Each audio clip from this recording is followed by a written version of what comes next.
지금 같은 경우는 이게 인간의 가치가 개입할 필요가 없는 그런 사안이잖아요. 이게 정말 추진도체냐 아니냐 이런 거는 진정한 과학적 질문인데, 이 안타까운 점들은 이런 것이 순수하게 과학적으로 이야기를 하더라도 공격을 받는다거나 다른 외적 요인들이 많이 작용을 해서 과학자들이 말하기를 꺼리는 상황이 되고 있는 게 좀 문제가 아닌가 싶어요. 제가 말의 뉘앙스에서 박사님이 어떻게 생각하는지 알겠어요. 네, 나도 느낌이 왔어. 예. 네. 위험해지기 전에 넘어가시는. 예. 그러면은 조금 이제 좀 안 곤란한 질문을 던져보겠습니다. 후쿠시마 오염수에 대해서 어떻게 생각하시나요? 그거 진짜 위험한 거야. 안 됩니까? 그런 거는 예. 과학자 같이 얘기하면 안 돼. 안녕하세요. 유시민 김상욱의 알고 보면 쓸모있는 과학 공부 이야기, 합동 북콘서트 알쓸 과공의 중계를 맡게 된 딴지일보 편집장 김창규, 동아사이언스 과학기자 신수빈이라고 합니다. 반갑습니다. 정확한 전공이 어떻게 되시는 거죠? 전 발생생물학이라고 네. 이제 정자랑 난자가 만나서 생명체가 만들어진다. 여기까지 아시죠?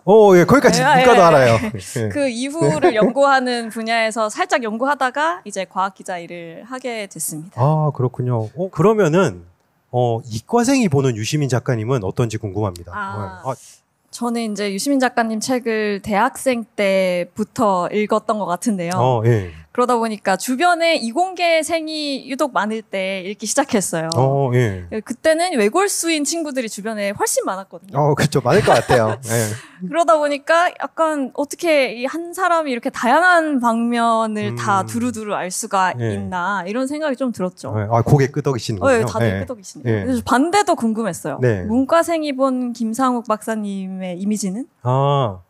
보통 문과생들은 이제 뭐 알쓸 신잡이나 알쓸 별작 같은 이제 방송을 보고 이제 아마 덕질 테크트리를 탈 텐데, 그 뒤부터는 좀 달라지죠. 저는 텍스트형 인간이라서 그 뒤에는 뭐 떨림과 울림, 그다음에 김상우의 과학 공부, 뭐 양자 공부, 오늘 뭐 하늘과 바람 별과 인간, 많이 이렇게 읽으셨네요. 책을 대충 알겠더라고요. 그래서 제가 느낀 거는 유시민 작가님 말이 딱 맞구나. 다정한 물리학자. 그래서 저는 개인적으로 박사님 책을 읽고, 내가 과학 공부를 못했던 건 내 머리가 나빴던 탓이 아니구나. 한국 교육의 폐였구나.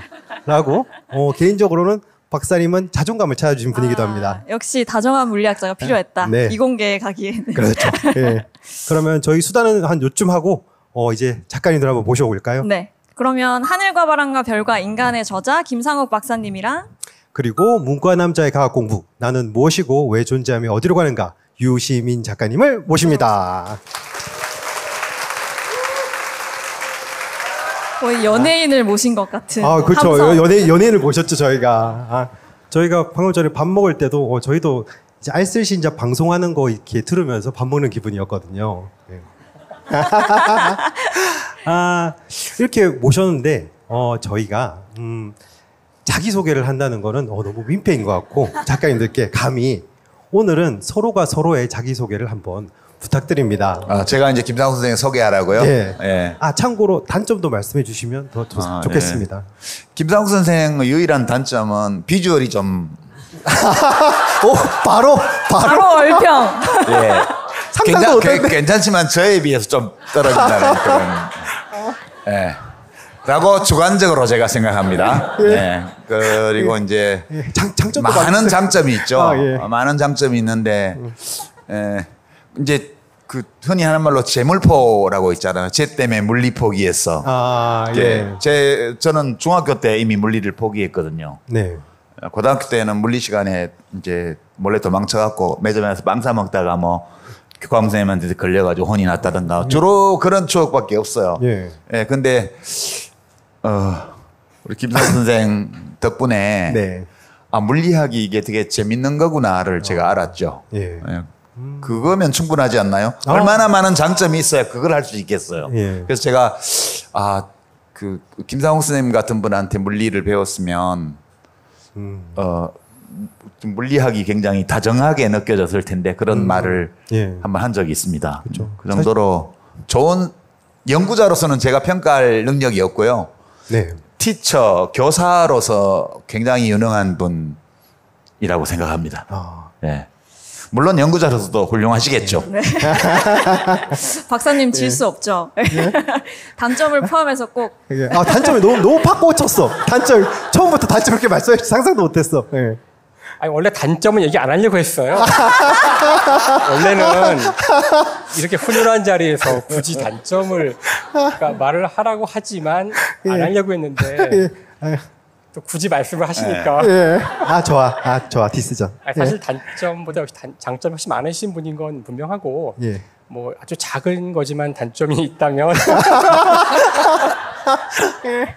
그러니까 저는 사실 그 방송을 통해서 많이 이야기를 했기 때문에 이렇게 사적인 자리에서 많이 뵌 적은 없는 것 같고요. 그러니까 방송할 때 언제나 느끼는 거였지만 너무 말이 많으세요. 아, 좋다. 어디 가나 너무 말이 많아서 다른 사람들이 말할 기회가 없어요, 거의. 근데 이건 아주 작은 단점이라서. 그렇고요. 사실 지금 이제 또 아이슬 별잡 촬영이 진행되고 있지만 언제나 그 빈자리가 전 너무 아쉬워요, 언제나. 아마 잘 방송 보신 분들은 아시겠지만 유시민 선생님이 언제나 그 이야기를 할 때도 그렇고 그 어떤 주제나 어떤 사안을 다루는 어떤 그 통찰력이 굉장히 뛰어나시거든요. 어떤 주제가 나와도 그거를 빠르게 이해를 하고 거기 핵심을 짚어서 그걸 또 다시 한번 가공을 해서 말씀하시는 능력이 탁월하세요. 그래서 그 촬영에 불과한 그런 시간들이었지만 그때에 들었던 몇몇 가지 이야기만 가지고도 사실 저는 몇 번이나 깜짝깜짝 놀래기도 했었고 사실 저는 그 거꾸로 읽는 세계사인가 그렇죠? 거꾸로 읽는 세계사. 거꾸로 읽는 세계사. 예. 그걸 제가 대학교 입학하자마자 읽었던 책이거든요. 그러니까 사실 그때부터 사실 저는 팬이었는데 그때 작가로서 이제 알고 있던. 근데 그 뒤에도 이제 수많은 방송 프로에서 그 언제나 그 상대를 말로 압도하는 그걸 보면서 야 정말 대단한 사람이라는 걸 알았지만 이게 묘하게 뭐 말에 뼈가 있는 것 같기도 하고 막 이제 장점으로 넘어간 줄 알았는데 떨리고 있습니다. 그게 이제 단순히 말을 잘하는 것에 불과한 것이 아니란 것을 이제 쭉 같이 있으면서 깨닫게 돼서 저한테는 사실 뭐 인문학 멘토라고 할 수 있는 그런 분입니다. 와. 머릿속에 남는 거는 비주얼이랑 그래 말이 너무 많다고 말씀이 많으시다. 이거밖에 안 남았지만 그러면은 이번에는 좀 이렇게 디스를 좀 안 해주셨으면 싶은데 두 분은 서로의 책을 다 읽어보셨잖아요. 서로는 서로의 책을 또 어떻게 읽으셨는지 그것도 궁금합니다. 아니 근데 이제 제가 사실은 이제 이 책 가지고 나왔잖아요. 하늘과 바람과 별과 인간. 아, 본인 책을 안 들고 나오시고. 근데 이제 읽어봤더니 인간에 대한 거는 너무 적더라고. 우리 이제 문과가 보기에는 바로 또 오늘 비스전인가요? 근데 이제 제가 김상수 선생님 책이 많잖아요. 이제 양자 공부도 있고 과학 공부도 있고 뭐 떨림과 얼림도 있고 떨림과 얼림은 그 표지 띠지에 저 여러 걸 쓰기도 하셨죠. 그랬는데 아니 출판사에서 써도 되냐고 그래서 김상수 선생님 책인데 뭐 영광입니다 이러고 제가 이제 쓰시라고 이제 그랬던 기억이 있어요. 이 책까지 포함해서 보면서 참 힘드시겠구나 그런 거 많이 느꼈어요. 그러니까 과학 커뮤니케이터들이 책을 쓰는 것은 저 같은 문과가 책을 쓰는 거에 비해서 굉장히 힘든 일이구나라는 걸 굉장히 많이 느껴요. 왜냐하면 사실 인문학 쪽은 아무 얘기나 해도 돼요. 작가님 또 너무 그쪽으로 가셨다고 또 너무 인문학 무시하는 거 아닙니까? 그래서 말이 많은 거였어요, 이제 보니. 아니 진리인지 아닌지를 판정할 수 있는 객관적 기준이 거의 없기 때문에 뭐 자유도가 높아요, 굉장히 서술의 자유도가. 그런데 이제 과학은 한 개라도 과학적으로 틀린 얘기를 쓰게 되면 완전히 인생에 금이 가는 거예요. 확정된 과학적 사실만 가지고 써야 되니까 이 다양성이라든가 이런 것들이 제약을 많이 받죠. 근데 책을 계속 써야 돼. 얼마나 힘들겠어요.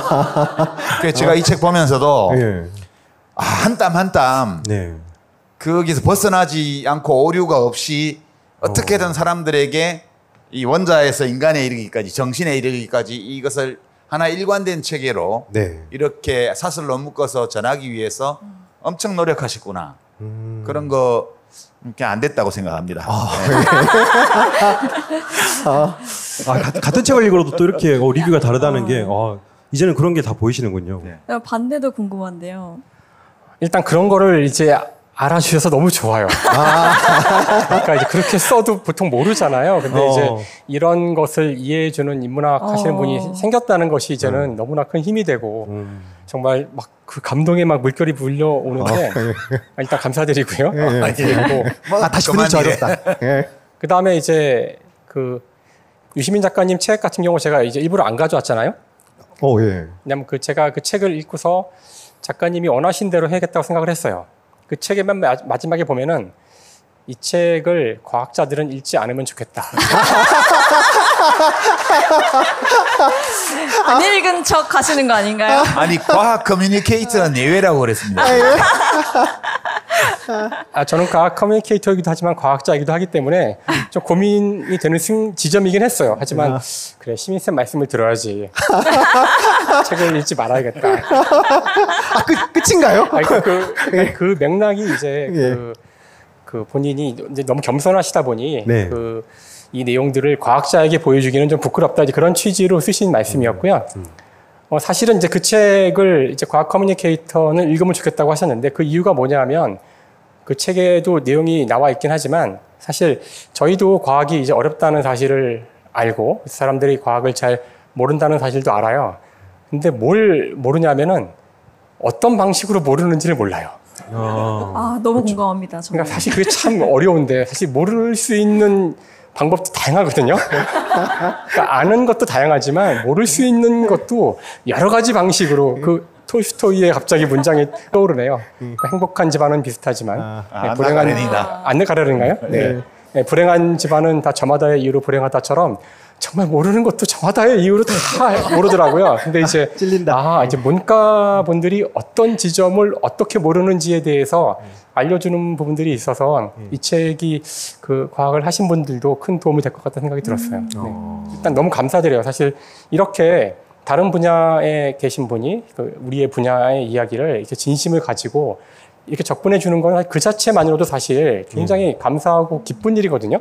그래서 사실 이 책을 쓰신다고 했을 때부터도 참 마음속으로 응원하고 있었지만 이렇게 책이 나오고 또 책이 이렇게 잘 돼서 많은 분들의 사랑을 받고 해서 너무너무 좋고요. 더 많은 분들이 이 책을 꼭 보면 좋겠습니다. 이게 아마 그 제가 이제 이 책 쓰면서 한편으로는 좀 긴장이 됐고요.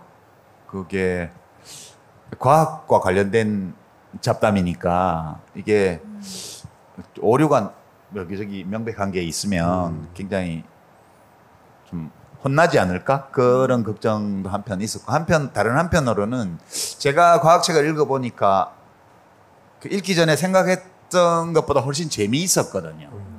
의미도 있고. 그래서 이 책이 과학 나이트클럽으로 손님들을 모셔가는 삐끼 그 전문용어로 삐끼라고 그러는데 왕삐끼 특급 삐끼죠 그러면.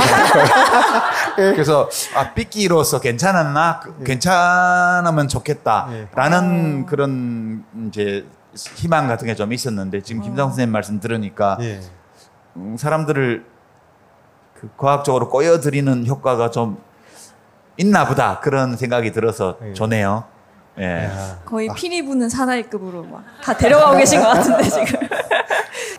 저희도 책 얘기를 빨리 하고 싶은데 또 모셨으니까 어떻게 지내고 계신지 궁금해하실 것 같아요. 그렇죠. 최근에. 네네네. 그래서 이 책 쓰신 후에 어떻게 지내셨는지. 그리고 저희가 또 한 달이나 미뤄줬잖아요. 맞아요. 그래서 너무 많이 기다리셨어요. 그때 이제 우리들 중에 누군가가 건강 상태에 문제가 생겨가지고. 박사님 때문이었구나. 그런데 김상수 선생님이 그때 코로나19에 걸렸을 때 저도 목감기를 앓고 있었거든요. 저는 이제 그 동네 병원에 갔더니 의사 선생님이 검사하지 마세요 그러더라고요. 왜요? 그랬더니 검사한다고 약이 달라질 것도 아니고 뭐 우리가 감기 환자면 뭐 일일이 바이러스 종류를 뭐 알아봅니까? 이제는 의미가 없어요.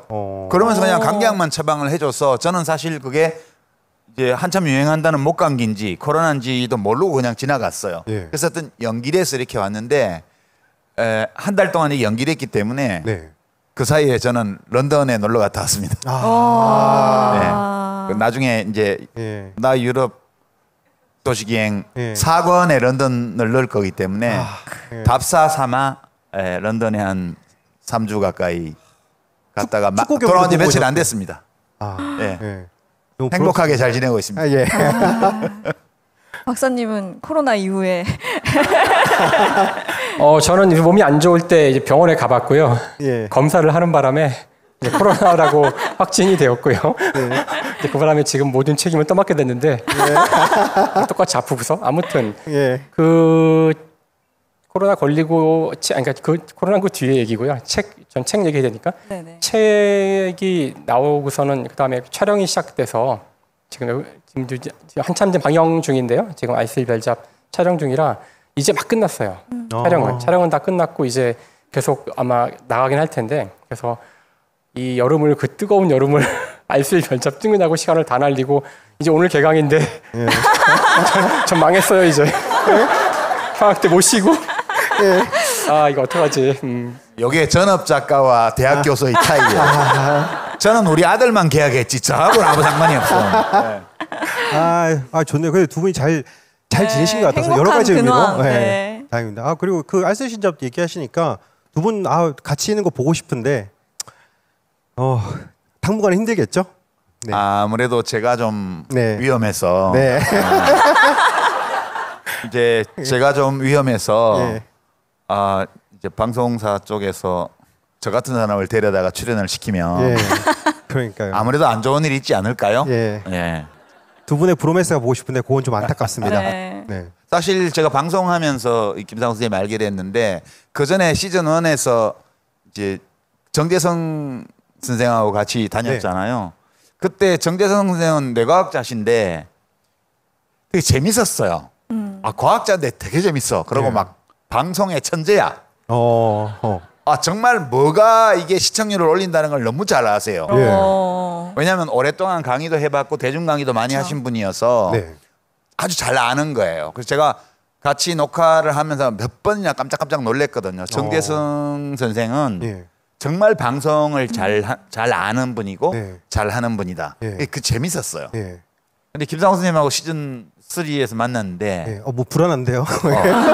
오늘 왜 자꾸 디스전으로 가는 것 같은 뭔가 빌드업 된 것 같은데. 아니 정재성 선생님처럼 그렇게 방송을 잘 아는 분이 아니에요. 잘 하는 분이 아니고 뭔가 처음에는 어색하고 쫄아 있고 긴장해 있고 막 이랬는데 제가 지금 단점 얘기해 달라고 아니 그게 아니고 근데 몇 번 이렇게 하고 나니까 너무 놀라울 정도로 자극이 되는 거예요. 진짜 과학자, 야 물리학이 진짜 과학이구나 그런 느낌을 받았고요. 그리고 진짜 우리끼리는 그거를 퀀텀 리프라고 그랬는데 양자 도약. 그러니까 어눌하고 쫄아 있는 예능 초보자에서 알쓸신잡 시즌 3의 중심 인물로 올라오는데 4주밖에 안 걸렸어요. 딱 4주 만에 올라오시더라고요. 제가 이럴 때 박수를 치시는 겁니다. 이제 지금 이제 이럴 때는 박수를 치시는 거라 그러잖아요. 정대선 선생님 같으면 이렇게 얘기하죠. 이 분위기 좋습니다. 쭉 가시죠. 이렇게 이제 두 분이 서로를 너무 파악하신 것 같아요. 그러게 좋네요. 오늘 작가님이 거의 박사님을 이렇게 들었다 놨다 하시는데 늘 그렇게 합니다. 그러면은 또 잠시 또 이제 이풀기용으로 신수빈 기자님이 온 이유는 이렇게 과학적인 질문을 하기 위해서거든요. 굉장히 과학적인 질문을 준비했다고 굉장히 해서 부담스럽습니다. 과연?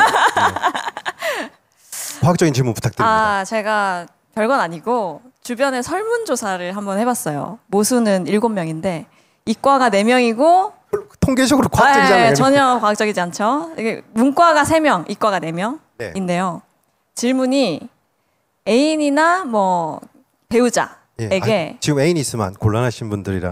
우리 모두가 배우자가 있어요. 배우자가 만약에 나 얼마나 사랑해? 라고 물어본다면 어떻게 대답하시는지. 이걸 제가 설문조사를 해봤는데 문과와 과학적인 이과가 질문인 거죠? 과학적인 질문인 거죠 지금? 그럼요. 이 문과와 이과의 답이 나뉘더라고요. 일단 질문이 명확하지 않아요. 어째서죠? 이건 생각도 못 해봤는데. 사랑을 정의해줘야죠. 뭐 사랑을 측정할 방법이라든가 측정 매저라든가 여러 가지 방법들 다 얘기를 해야 좀 더 질문을 명확하게 해줘야 답을 할 수 있을 것 같은데. 사랑을 정의해야 하는 건가요? 시간을 벌어야 되니까 지금. 자, 그러면 문과의 답변부터 가볼까요? 문과에는 나는 자기를 대신해서 죽을 수 있어 이렇게 얘기하죠. 이게 문과적인 대답이죠. 예. 우리는 뭐 질문이 적절치 않다든가 뭐 질문이 주상적이라든가 이런 얘기 절대 안 해요. 왜냐하면 상대방이 듣고자 하는 얘기를 해주는 게 우리의 목표거든. 과학적으로 그것이 정합성이 있느냐, 논리적 이런 것들은 전혀 중요하지 않아요. 이것이 문과의 생존 비결입니다. 제게 너무 공감 가는 게 저번에 이제 출간 기념회 때 이제 유시민 작가님 이렇게 저 사회를 봤었는데 사모님이 같이 오셨어요. 그래서 사모님도 이렇게 들으시러 오셨냐고 제가 물으니까 유시민 작가님 그 재미없는 거 뭐 따로 들어 당신은 쇼핑하세요 라면서 이래서 이게 다르구나 제가 싶었거든요. 그 장소가 쇼핑할 수 있는 장소였거든요. 그렇군요. 그 건물 자체가 막 물건이 엄청 많은 데인데 그때도 듣고 싶은 말을. 근데 거길 내버려두고 이런 데 돌아가지고 안 되죠. 평소에도 맨날 같이 보는데 여기까지 나와서 보는 건 말이 안 되죠. 그러니까 이 문과와 이과의 큰 차이가 지금 질문이 얼마나 사랑하냐고 물어봤잖아요. 그럼 이제 질문을 파악하셨군요. 그러니까 이과들은 이럴 때 얼마나에 탁 꽂혀요. 그러니까 이 답이 어쨌든 크기와 관련된 부사나 형용사가 나가야 된다는 일단 그런 제약 조건이 딱 떠오른 다음에 얼마나 커야 될까 이제 이렇게 생각을 풀어가는데 일단 질문을 무시하는 거잖아요. 그게 또 그렇게 되네요. 이게. 질문한 사람에 대한 배려가 없이 깡그리 무시하고 이 사람은 이런 답을 원하는 걸 거야. 그리고 그냥 가장 듣기 좋은 말을 번드르한 말을 던지는 거잖아요. 그러니까 이건 원래 질문과 답의 원래 의도와 그런 게 아니었던 거죠. 우리 인생은 그렇게 과학적이지 않아요. 인생까지 나왔다. 아니 정확하게 파악하신 게 제 주변 이과들은 답이 딱 두 개였어요. 정해진 답이 두 개였어요.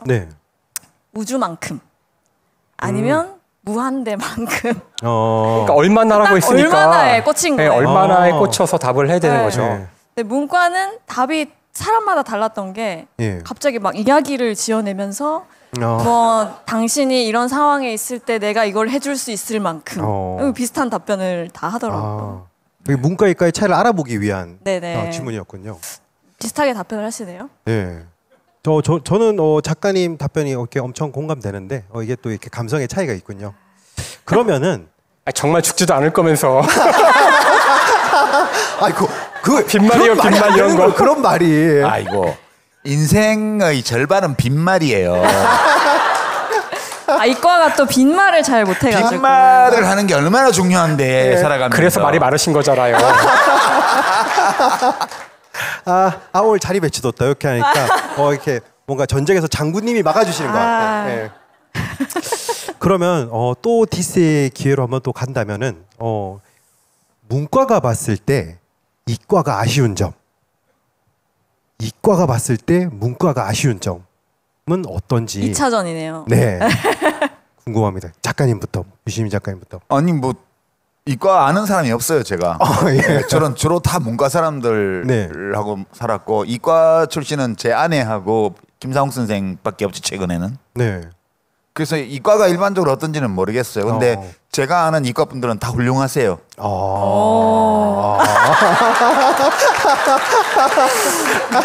듣고 싶은 말이었어요. 뭐 지문에 대한 답은 아니지만. 요런 답변. 그러게. 그렇다면 듣는 사람으로 하여금 기분 좋게. 박사님이 보시기에 문과의 아쉬운 점 기회입니다. 그러니까 지금 질문이 오늘 질문에 아쉬운 점을 얘기하라며. 그러면은 아쉬운 점을 얘기해 줘야 되는 거 아니에요 원래는? 하나 해주세요 작가님. 근데 사실 저는 지금 이 질문이 안 좋다고 생각하는 게 네. 그러니까 이 책 모두가 다 의도하는 바가 이제 문과, 이과로 우리가 물론 이렇게 가상으로 나눠서 재밌게 이야기하고 있지만 네. 이제 그런 거를 좀 그러니까 없앨 수는 없을지언정 네. 어느 정도 좀 그 선을 허물어 보자는 그런 취지로 이제 쓰여진 책들인데 네. 자꾸 이야기가 이제 문과, 맞아요. 이과 더군다나 아쉽고 이제 그런 얘기를 끌어가는 건 별로 이렇게 좋지 않다고 생각해요.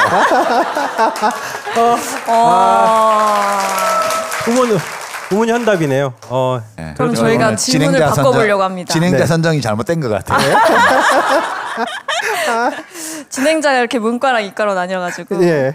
다른 질문으로 그러면 예전엔 문과와 이과가 있었는데 요즘은 없다고 하더라고요, 고등학생들이. 네. 그래서 만약에 옛날 기준으로 문과에서 이과를 간다면, 이과에서 문과를 간다면 어떤 전공을 해보시고 싶은지. 길이 달랐다면. 길이 달랐다면. 네. 네네. 그런데 이제 그러니까 지금 저의 여러 성향과 특성 그대로 안고 이제 19살이 네. 되어서 이과 쪽, 소위 과학 쪽 혹은 공학과 관련 수학 이런 것과 관련돼 있는 전공을 한다. 네. 이러면 아직 대학을 안 가신 거죠 지금. 예. 네. 근데 이제 제가 수학에 재능이 없기 때문에 아무래도 이제 물리학 이런 거는 어려울 거예요. 수학도 안 되고 생물학까지는 가능하지 않을까. 생물학 중에서 이제 뭐 식물학이나 네.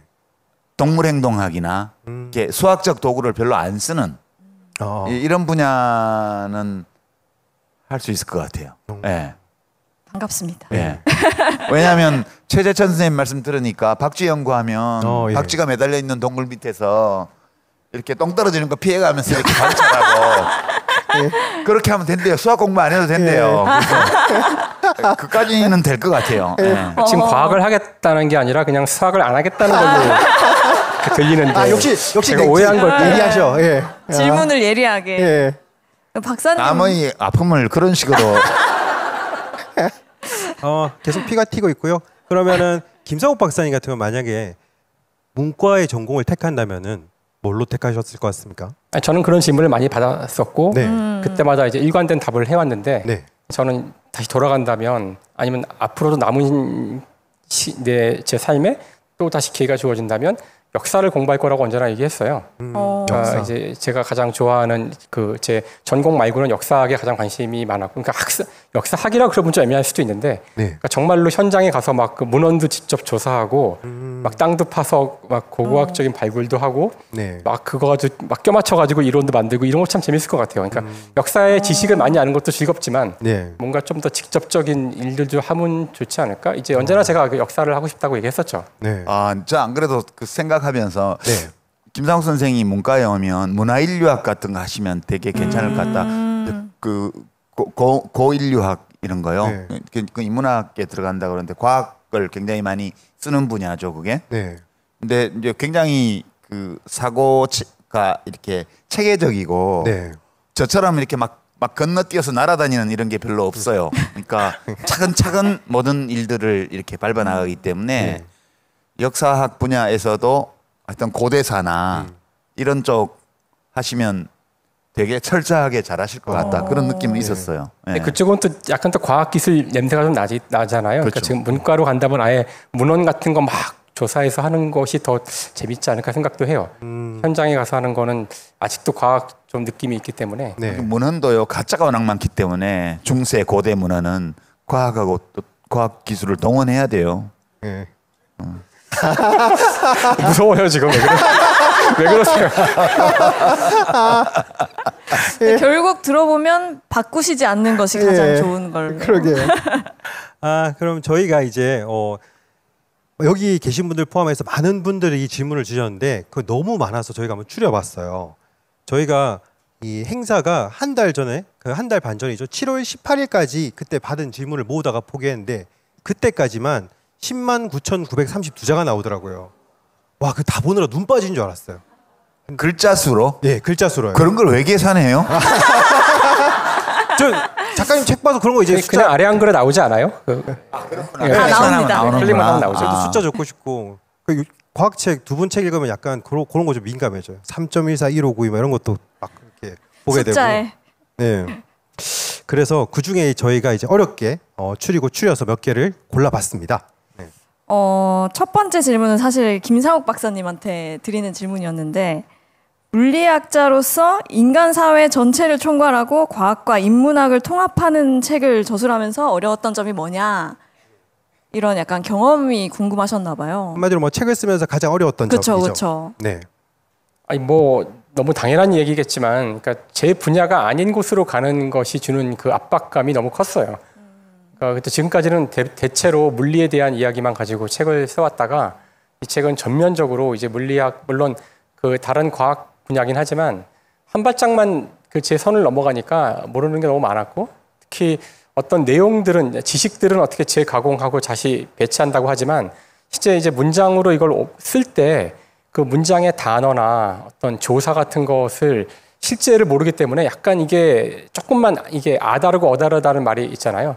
그런 것들이 항상 불안해가지고 다시는 못 쓸 것 같다는 생각이 들어요. 그러니까 뭐 에세이 같은 건 모를까, 이렇게 각 잡고 쓰는 책을 또 쓰기는 어렵지 않을까, 그런 생각을 많이 하면서 책을 썼던 것 같아요. 너무 무서워요. 사실은 무서워서. 그래서 그 이제 생명 파트는 이제 저도 다른 분에게 이렇게 감수도 맡기고 그랬었는데, 역시나 이렇게 그 지식을 가지고 뭔가 책을 쓰는 사람들이 자신의 분야를 넘을 때에 받는 압박이 크다는 걸 다시 한번 느끼는 시간이었어요. 유시민 작가님, 그러면 책 쓰면서 제일 어려웠던 점은 뭔가요? 팔이 아픈 거죠. 아니, 책 한 번 쓰고 나면 이제 건초염 같은 게 생기는 경우가 많아요. 그러니까 이게 자판을 옛날에는 이제 처음에 제가 글을 쓰기 시작할 때는 원고지에 손으로 썼는데, 그때도 물론 이쪽 팔근육을 많이 쓰기 때문에 뭐 원고지로 200자 원고지로 1500장 이렇게 쓰고 나면 그게 중간에 뭐 새로 고치고 버리고 새로 쓰고 이런 것들도 많아가지고 수천 장을 쓰게 돼요. 그러면 정말 이게 팔근육에 통증이 있거든요. 근데 이제 컴퓨터로 바꾸고 나서 그게 부담이 줄었는데, 문제는 뭐냐? 수정을 너무 많이 해요. 컴퓨터를 쓰고부터는 쉽게 이제 단락도 옮기고 뭐 다 바꿀 수 있기 때문에 퇴고 작업이 훨씬 여러 번 이루어집니다. 이제 그러다 보니까 손가락으로 클릭하는데 이게 계속 같은 동작을 하니까 이게 테니스 엘보하고 똑같은 병인데 그런 게 오거든요. 그 직업병인데 그거가 제일 힘들고, 나머지는 그냥 사실 저는 대체로 공부하면서 제가 공부한 걸 글로 써서 책을 내는 스타일이어서 날라리거든요. 그러니까 김상욱 쌤이 과학과 관련된 책을 쓰는 거하고는 완전히 달라요. 저는 날라리예요. 그러니까 그런 어려움은 없고요. 미치는 느낌이 좀 드는데. 이런 질문도 되게 많았습니다. 반대로 이거는 질문 두 개가 합쳐져 있는데요. 책을 쓰면서 가장 재밌었던 순간, 혹은 두 분 다 과학을 접하고 나서 도저히 믿을 수 없다, 이런 게 있었는지. 그런 거 근데 있지 않나요? 이과생도? 있었죠. 저는 사실 고등학생 때, 고등학생 때쯤에 처음 이제 DNA에서 RNA로 바뀌고 단백질이 된다 이렇게 배웠는데 못 믿겠는 거예요. 뭐 보이는 것도 아니고 뭐 실험을 하면 볼 수는 있겠지만, 그때는 제가 그냥 알 수 없는 영역인 것 같았거든요. 이과생도 그렇군요. 뭐 위안이 된다. 보이지 않는 세계를 설명하는 게 많으니까. 두 분은 그런 게 없으셨는지 좀 궁금했어요. 믿을 수 없는 거요? 과학하면서 그래도 이건 나 못 믿겠는데? 뭐 이런 거.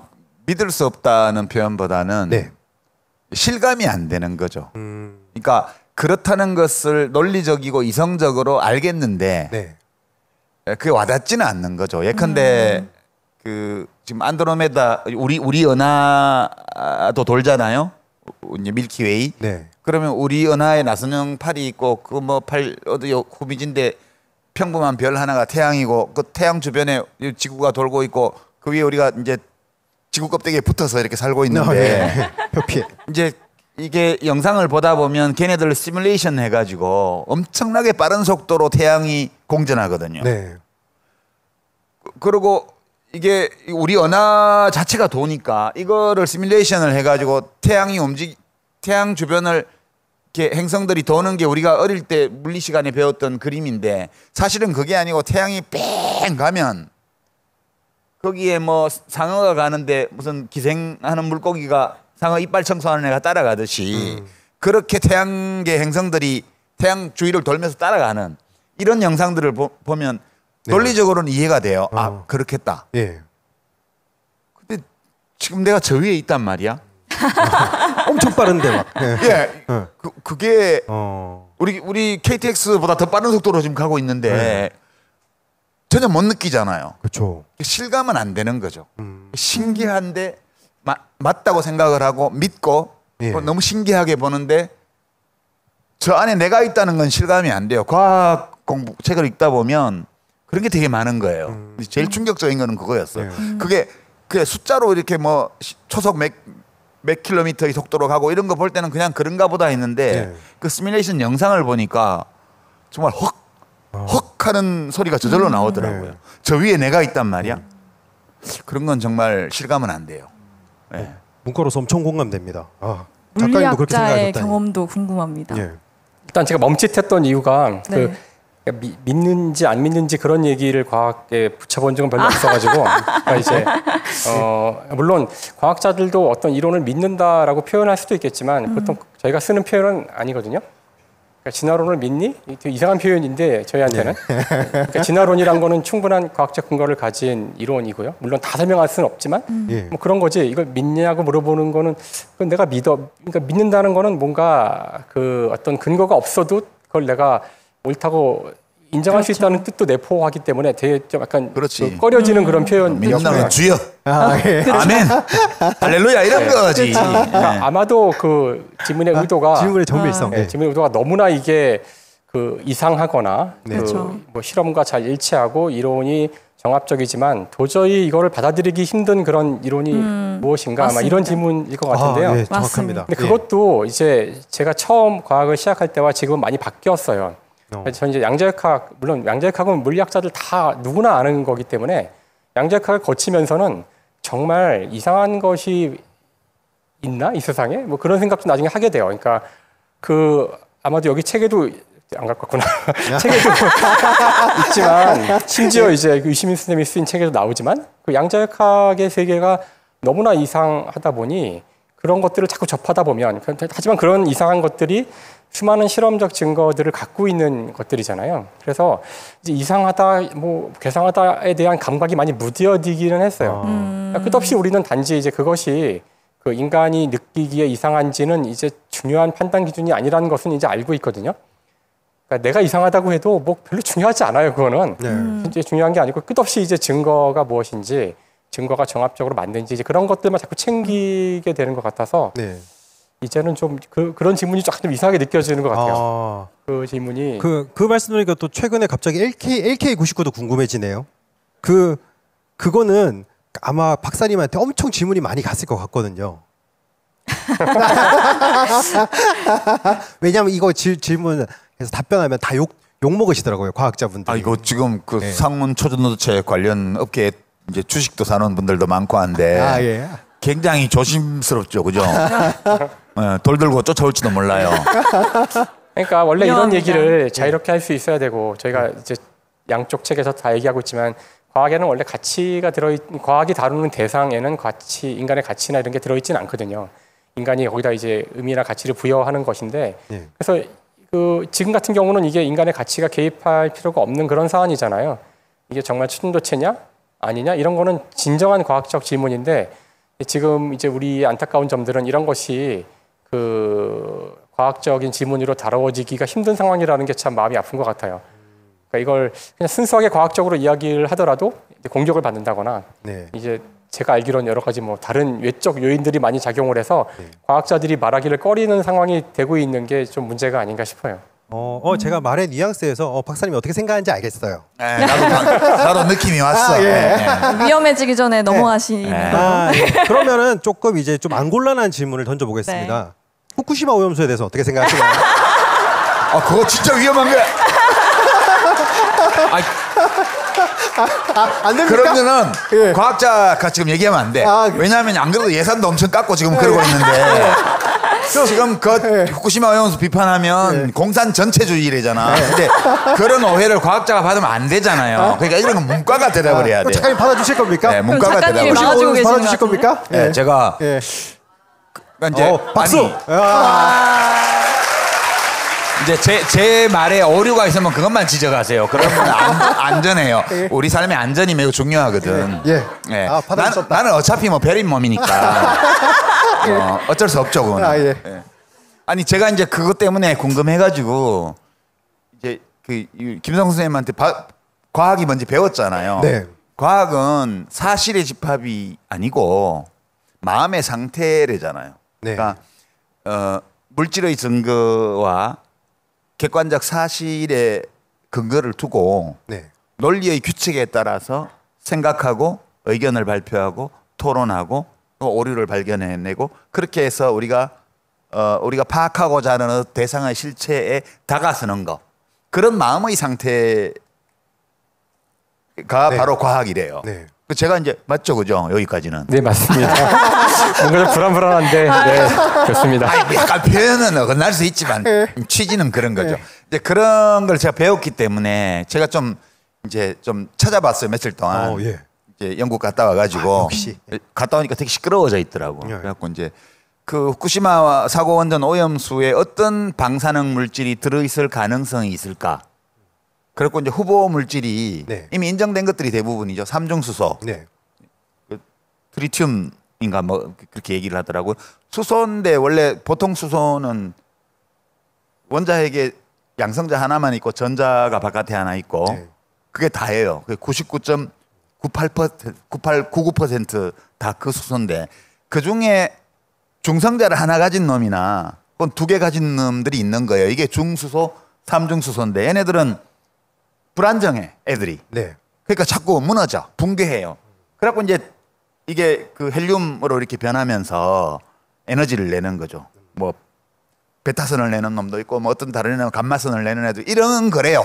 알아보니까. 그러니까 우선 삼중수소 들어있는 거 확실하고요.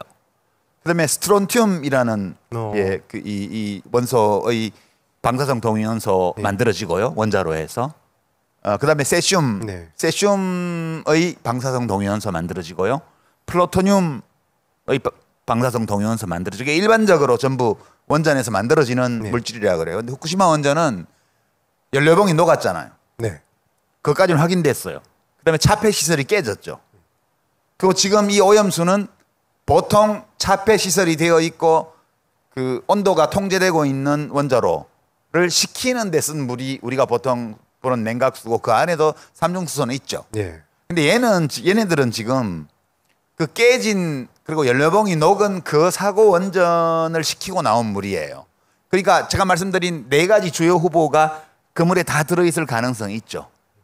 근데 이제 일본 정부 입장은 도쿄전력하고 알프스라는 장치로 삼중수소 하나 빼고는 나머지를 다 제거했다고 주장을 해요. 삼중수소 농도도 낮췄다고 주장을 하고 그쪽이 주장이에요. 근데 이제 이 주장을 믿을 만한 근거가 별로 없는 거예요. 여러 물질의 증거나 이렇게 사실을 살펴볼 때. 그러니까 이 후쿠시마 원전 오염수는 위험하다, 안 하다라고 판단할 수 없는 상태예요. 그러니까 이런 경우를 과학에서는 모른다 아직. 그렇게 얘기해야 한다 그러더라고요. 그러니까 위험할 수도 있고 아닐 수도 있고 이 상태예요. 그러니까 확실하게 말할 수 있는 것은 안전하다고 확신할 수는 없다. 이게 첫 번째예요. 두 번째, 그럼 삼중수소는 괜찮나? 삼중수소도 수소니까 산소하고 결합을 잘하잖아요. 그 산소하고 결합하면 다른 물은 보통 물인데 얘들은 무거운 물이에요. 바닷속에 녹아 있으니까 농도가 높으니까 거기 우럭에서 이제 삼중수소 검출되고 그다음에 세슘도 산소하고 엄청 잘 들러붙어요. 이 세슘은 산소하고 같은 알칼리족 원소인데 맨 바깥쪽 그 전자 껍질에 전자 하나밖에 없기 때문에 얘네 수소보다 더 나대는 애들이에요. 물하고 만나면 수소를 떼내고 지가 들러붙어요. 그래서 바닷속에 이 세슘이 많은 거예요. 그러니까 세슘 검출이 우럭에서 엄청 되는 거죠.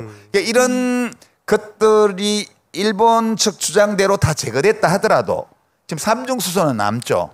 얘네들은 그 방사성은 되게 약한데 체내에 들어오면 내부 피폭은 되는 애들이니까. 그러면 최소한 삼중수소만 남았다 하더라도 더러운 물이잖아. 더러운 물 아니에요? 더러운 물이니까 더러운 물을 바다에 버리면 누가 수영장에 오줌 넣은 거하고 똑같아. 네. 근데 지금 우리 정부 입장도 그 괜찮으니까 안전하니까 그 물에서 계속 수영하라는 거야.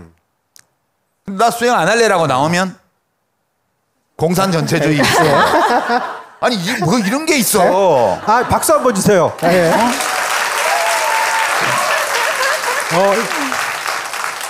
아니 나는 싸우려는 게 아니에요. 우리가 과학적으로 우리가 어떤 대상의 실체를 파악하려면 우리 모두가 가지고 있는 정보를 다 나누고 공유하고 그리고 그 중에서 확정된 사실들을 추려내고 그리고 그걸 바탕으로 논리의 규칙에 따라서 서로 의견을 얘기할 때 과학적인 판단에 접근할 수 있는 거잖아요.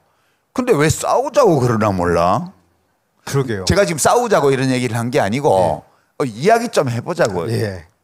근데 이제 과학자는 이런 얘기 함부로 하면 안 돼. 예산 엄청 깎여. 김성욱 박사 옆에서 시선 처리가 굉장히 불안하십니다. 이렇게 제가 사실입니까? 잘못한 말이 있으면 지적해 주세요. 과학적으로 오류가 있으면. 그것도 곤란해요. 그럼 뜻을 알겠어요. 김성욱 박사님이 알쓰시는 우리 계속 봐야 되니까 여기까지만 듣도록 하겠습니다. 더 위험해지기 전에 넘어가도록 하겠습니다. 그 유시민 작가님은 알쓰시자 못 나가겠네요, 당분간. 저는 베린멈이라니까. 다음 질문. 다시 책으로 한번 돌아가 볼까요? 네. 저희 질문 받은 게 이미 너무 많기 때문에. 이거 이제 두 분한테 같이 들어온 질문인데요. 과학과 인문학의 뿌리가 우리는 무엇이고 어디서 와서 어디로 가는가에 대한 질문일 것이다. 결국 어떻게 살아야 하는가의 방향은 인간의 얼굴을 한 인간으로의 지향을 꿈꾸는 건데 두 분은 인간다움이란 무엇이고 그 가운데 가장 중요한 게 뭐라고 생각하시는지 인간다움에서 가장 진중한 중요한 것. 질문이 들어왔습니다. 이번에는 박사님부터 좀 쉬셨으니까. 제가 너무 말이 많기 때문에 이제 하세요. 계속 아까 그 이슈 때문에 머리가 아파서 그런데요. 그러니까 이건 과학의 문제가 아니거든요. 사실은 엄밀하게 얘기하면은 과학은 언제나 100% 안전하다, 100% 위험하다는 말을 절대 하지 않잖아요. 데이터가 쌓여감에 따라 어떤 이론도 이 이론은 100% 옳다는 건 없고 데이터가 얼마나 많은지에 따라 몇 % 오를 확률이 있다 이렇게 얘기하는 거잖아요. 그래서 뉴턴의 역학도 지금 지난 300년 동안 데이터가 너무나 많아서 이제는 거의 오를 것 같은데도 불구하고 여전히 우리는 틀릴 가능성이 있다고 이야기를 하는 사람들이 이제 과학자들이거든요. 그러니까 지금 이 시점에서는 오염수가 위험하다, 안전하다 이 자체를 강하게 얘기하는 것 자체가 과학이 아니에요. 그러니까 지금 데이터 없거든요. 일본에서 데이터를 준 적도 없고 오염수가 지금 막 나오기 시작했잖아요. 근데 어떤 일이 벌어질지 이제부터 데이터가 쌓이기 시작하는 거죠. 그래서 사실 중요한 질문은 이걸 꼭 어차피 잘 모르니까 지금 모두가 모르는 상황이라서 위험할 확률이 있죠. 이게 안전하다는 사람들도 있지만 위험할 확률도 당연히 있는 거고 그러면 기왕이면 안 하면 좋겠는데 그러면 해야 된다면 그 이유가 뭔지를 들어야 되겠죠. 그러니까 원래 필요한 거는 일본 정부가 우리가 이걸 할 수밖에 없는 오염수를 방출할 수밖에 없는 이유를 설명해야 되는 거고 납득할 만한 해야 되는 거고 그럼에도 불구하고 위험할 수 있으니까 나중에 문제가 생기면 그에 대한 보상을 이렇게 하겠다. 미안하다. 이게 정답인데 지금 문제는 안전하다. 이건 과학적이다. 이제 그러면 이제 힘들어지는 거죠. 서로 간에 어차피 다 데이터 없는데 그래서 이건 근데 이제 지금 굉장히 위험하다고 우리가 느끼는 것 자체가 위험한 거죠. 이런 얘기를 하는 것 자체가 위험하다는 게 우리 사이가 위험하다는 뜻이에요. 박수 한번 주세요. 사실 저는 박사님이 대답 안 해주실 줄 알았는데 사실 이 정도는 괜찮을 것 같아요. 작가님 괜찮다고 하시면 이게 인간다운 태도죠. 인간다움이란 이런 질문에서 한마디로 줄이면 아직 판단할 데이터가 없다. 그렇군요. 정말 답변하기 힘든 질문이긴 해요. 변칙 교수님께. 이게 인간다움이라는 질문이었는데 잠시 계속 생각하고 계셨어. 잠시 냉각수를 돌리는 거예요. 그 인간다움이라는 거는 이제 사실 규정하기 어려워요. 그러니까 약간 과학적인 측면에서 보면 원래 우리가 가지고 있는 본성대로 살아가는 게 인간다운 거라고 말할 수 있고요. 예. 근데 아니 우리 본성 그대로 살면 다른 동물과 뭐가 다르지? 우리는 그것과 다른 우리 자신의 어떤 지향이 있어야 그 인간 아니야? 네. 그렇게 말할 수도 있죠. 그렇게 보면 저는 이제 우리 삶에서 제일 중요한 거는 자기 결정권이라고 봐요. 그러니까 인간에게 제일 중요한 건 뭐냐? 자신이 선택하고 결정하고 책임지는 거. 그냥 본능이 시키는 대로 나는 살 뿐이야 이게 아니고 우리들은 각자 자아를 지니고 있기 때문에 네. 스스로 어떤 문제에 대해서 생각하고 판단하고 그다음 행동하고 그에 대한 책임을 자기가 지는 거. 이게 인간의 여러 특성 중에서 제일 중요한 거라고 저는 생각을 해요. 그래서 그 모든 과정을 스스로 하는 어떤 권리, 네. 그리고 의지 이런 것들을 가리키는 말이 자기결정권이라는 말이고요. 저는 뭐 가장 인간다운 것은 어떤 삶이 더 훌륭하냐 아니냐 뭐 이런 거에 대해서는 여러 기준에 따라서 다르게 볼 수 있겠지만 네. 스스로 결정한 대로 살아가는 거. 이게 인간다움의 핵심 중의 핵심이다. 네. 평소에 늘 그렇게 생각합니다. 네.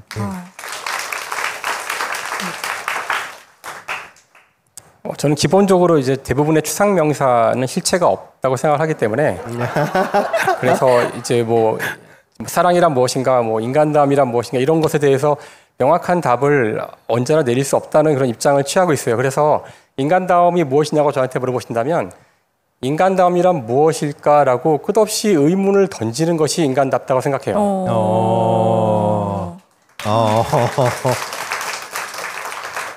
왠지 좀 밟히는 느낌. 오늘 밟은 적은 없는데 오늘 주거니 받거니 하고 계세요? 네. 서로. 받은 질문 중에 이런 질문이 많았는데요. 그 인간이란 존재는 거대한 우주 속 티끌보다 작은 존재라는 게 긍정적인 힘을 줄 수도 있지만 그게 어떻게 보면 허무함을 남길 수도 있다고 생각한다. 이런 질문들이 여러 개 있더라고요. 저도 여기에 공감했는데 사실은 네. 유시민 작가님 책에서 그 랩걸이라는 책을 보고 쓰신 뭐 후기가 있었거든요. 거기서 보면 이제 모든 생물체가 같은 언어로 쓰여 있다는 것이 좀 위안이 된다. 이렇게 쓰여 있었는데 저는 되게 반대로 생각을 하고 있었어가지고 약간 더 허무하다는 느낌을 받았거든요. 네. 근데 여기에 대해서 어떻게 그런 감상을 쓰실 수 있는지와 네. 허무함을 느끼는 사람들에게 어떻게 말씀을 해주시고 싶으신지. 허무한 걸 어떻게 하겠어요? 허무한 건 허무한 거죠. 네. 허무한 건데 그 허무라는 그 단어가 빌허자에 없을 무자잖아요. 우주의 본질을 굉장히 어떤 우리 삶의 본질을 굉장히 잘 알려주는 단어라고 생각해요. 네. 허무한 게 나쁜 게 아니죠. 네. 어떻게 보면은 허무라는 것은 자연의 상태를 그대로 말하는 걸 수도 있어요. 그러니까 이제 삶이 허무하니까 그 허무한 삶에 나름의 의미를 만들어서 채우는 게 좋겠다. 네. 그런 거 이것도 좋겠다는 거지. 그걸 안 채운다고 해가지고 나쁜 사람 되는 것도 아니고요. 그런 것 같아요. 그래서 이제 그런 식의 표현. 그러니까 사실 뭐 제가 그 ATGC라는 이 염기 4가지로 모든 생물의 유전자가 쓰여져 있다 이거를 네네. 책에서 보고 네. 처음에는 거의 모든이라고 생각했어요. 예외가 있겠지 이렇게 생각해가지고. 네. 그래서 전에 어디 토크하면서 어떤 분들하고 그 거의 모든이라고 얘기를 했더니 어떤 분이 모든이라고 해도 된다고 얘기하시던 과학자가. 그래서 그다음부터 저도 모든이라고 쓰기 시작했는데 예외가 없는 것도 있구나. 만약 예외가 발견되면 어마어마한 발견이래요. 노벨상감이래요. 그래서 제가 내가 노벨상 받을 것도 아닌데 그냥 모든 생물의 DNA 유전자는 같은 언어로 써져 있다 이렇게 쓴 거고 그게 이제 그걸 허무하다고 우린 별다른 게 없으니까 우리도 그렇게 허무해라고 느낄 수도 있겠으나 모든 생물과 함께니까 얼마나 좋아? 든든해?라고 생각할 수도 있는 거고 그 어느 쪽이 맞다는 건 없어요. 마음먹기 나름이니까. 그러니까 마음에 달렸다. 저는 그렇게 봐요. 그래서 기왕이면 뭐 괜찮다고 생각하는 게 낫지 않나? 그렇게 봅니다. 참고로 요 질문이 되게 많았어요. 그러니까 맞아요. 한 줄로 줄이면 허물을 극복하는 방법에 대해서 묻는 건데 이 이런 질문의 질문이 끝이 항상 이걸 극복하고 싶은데 아니 극복 안 돼요. 안 되는 거군요. 그냥 받아들이는 거예요. 받아들이고 그 위에서 살아가는 거죠. 저는 그렇게 생각합니다. 극복하지 못하는 것도 있거든요. 왜 뭐든지 다 극복하려고 하는지 모르겠어. 그렇네요. 네. 뭐 반복되는 패턴이지만 왜 허무할까? 사실 이게 되게 언제나 중요한데요. 그러니까 그 과학으로 세상을 보는 핵심이 바로 그거거든요. 그러니까 질문을 받았을 때 바로 답을 하질 않아요. 과학자들이 항상 정의를 물어보고 다시 곱씹고하는 이유가 대개의 경우 질문이 잘못돼서 헤맬 때가 많아서 그래요. 과학의 역사에서는 어려운 그 시점들이 그 질문이 어려워서 답이 안 나오는 게 아니라 질문을 잘못해서 안 나올 때가 대부분이었어요. 그렇기 때문에 그러니까 왜 달이 안 떨어지나? 달이 안 떨어지는 게 아니라 떨어지는데 왜 땅에 닿지 않나? 이게 올바른 질문이었거든요. 그러니까 왜 안 떨어지나? 떨어지고 있기 때문에 잘못된 질문을 한 거죠. 그러니까 이런 식으로 항상 물어봐야 되는 것이 이제 왜 허무할까를 생각해봐야 되는데 이런 비유를 들 수 있을 것 같아요. 지금은 우리가 모든 사람이 다 평등하고 사실 생물학적으로도 평등하고 이 사실을 다 알고 있지만 전근대 시대에 만약에 왕이 있었다면 어느 나라의 왕이 자기는 선택받은 신의 어떤 특별한 존재라고 생각하고 있었는데 이 사람이 타임머신을 타고 지금 나타난 거예요. 우리가 볼 때 너는 다른 사람과 똑같은 인간이야. 그러면 이 사람이 얼마나 허무하겠어요? 자기는 정말 그 하늘의 선택을 받고 내가 신과 대화를 해서 사람들을 통치할 그런 운명을 가지고 태어난 그런 아주 신성한 존재인 줄 알았는데 똑같은 인간이라는 거예요. 과학적으로. 너는 똑같은 나랑. 그래서 지금 말씀하신 DNA 어쩌고저쩌고.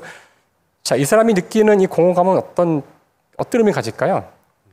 이 사람이 느끼는 공허감은 사실 그 전에 너무 오만했기 때문에 그런 거죠. 그 전에 자신이 선택받았다고 느껴서 공허한 거예요.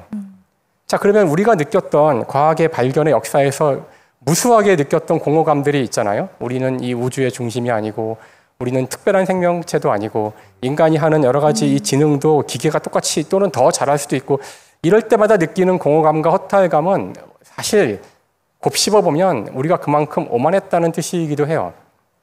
결국은 전 사실 불교에서 모르는데 자꾸 제가 이런 얘기하면 불교라고 누가 그러던데 결국은 아무것도 없고 그냥 그게 우주의 본질인데 자꾸 왜 거기에 의미를 부여하고 가치를 부여하니까 공허해지죠. 나는 뭔가 대단한 건 줄 알았는데 대단하지 않아서 공허한 거라고 저는 생각을 해요. 그래서 지금 저 같은 경우는 내 몸이 원자로 돼 있고 원자들의 작동 때문에 내가 생각하고 움직이는 거라는 게 그냥 당연한 거지. 이게 왜 공허할까? 그러니까 그렇게 한번 생각을 해보시면 물론 제가 이런 식으로 산다는 뜻은 아니에요. 저도 공허할 때가 있고 그러니까 죽음을 생각하면 우울할 때가 있지만 전 그래도 이제 이런 과정을 여러 번 거치면서 이 공허감이 어떤 식으로 나중에 변해가는지에 대한 경험이 있으니까 이제 공허할 때마다 그걸 다시 한번 곱씹어보죠. 그래서 내가 또 오만한 건 아닐까. 내가 사실은 오만한 게 아닐까. 인공지능 보면서도 그래 우리가 오만해서 그러는 거겠지. 물론 이것이 도움이 되는지는 모르겠는데요. 지금 도움이 되는 말을 해달라고 했잖아요. 근데 저는 도움이 되거든요. 저는 도움이 되는데 결국은 세상이 텅 공허하고 의미 없고 하다는 것이 우리에게 나쁘게만 받아들이지 않을 수 있다는 거예요. 여전히 우리는 여기에다가 내가 공허한지 알면서도 의미를 부여할 수 있고 쓸데없는지 알면서도 그 행동을 할 수도 있는 거잖아요. 과학자들이라고 뭐 이렇게 누워가지고 세상은 공허하다 이러고 있지 않고 여전히 작은 행복을 찾기 위해서 맛있는 음식도 만들어 먹고 뭐 쓸데없지만 뭐 꾸미기도 하고 뭐 이런 거 다 하죠.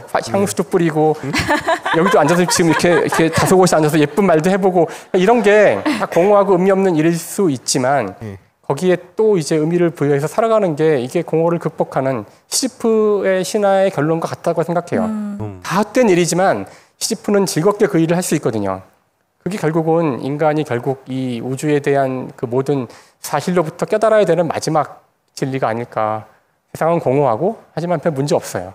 우리 행복하게 살 수 있습니다. 근데 이거 사실 이 책에 김상우 선생님이 다른 형태로 사실은 이 질문에 대한 답을 담아놨는데요. 제가 이제 이야기 듣다 보니까 네. 이 하늘과 바람과 별과 인간의 제일 뒤쪽에 보면 제일 뒤쪽은 아니고 이제 끝날 갈 무렵에 네. 호모사피엔스 연구 보고서 요약이라는 이제 김상욱 선생이 요약한 그러니까 작성자가 우리 은하 글리제 581D 동물학자 리차드 도김수 아마 도킨스를 예. 이제 패러디한 것 같은데요. 네. 하여튼 이런 이제 이 우리 지구인이 아닌 어떤 지적 생명체가 지구에 살고 있는 호모사피엔스라는 종을 연구를 해서 네. 보고서를 썼는데 그 요약본이에요. 거기 보면 어떤 이제 문장이 있냐 하면 연구 결과 인간은 유전자와 상관없는 국가나 민족이라는 상상의 허구를 만들고 그것에 소속되어 있다는 믿음으로 군집을 유지하는 것 같다. 따라서 인간을 이해하기 위해서는 그들의 생물학적 특성뿐만 아니라 그들이 만든 허구의 체계를 이해하는 것이 대단히 중요하다. 이렇게 돼 있어요. 그러니까 우리는 실제 존재하지 않는 것을 믿어요. 존재하는 증거가 없는 것을 믿어요. 네. 사실 뭐 신이 존재한다는 증거는 없죠. 뭐 저는 그렇게 봅니다. 증거가 아무도 증명하지 못했어요.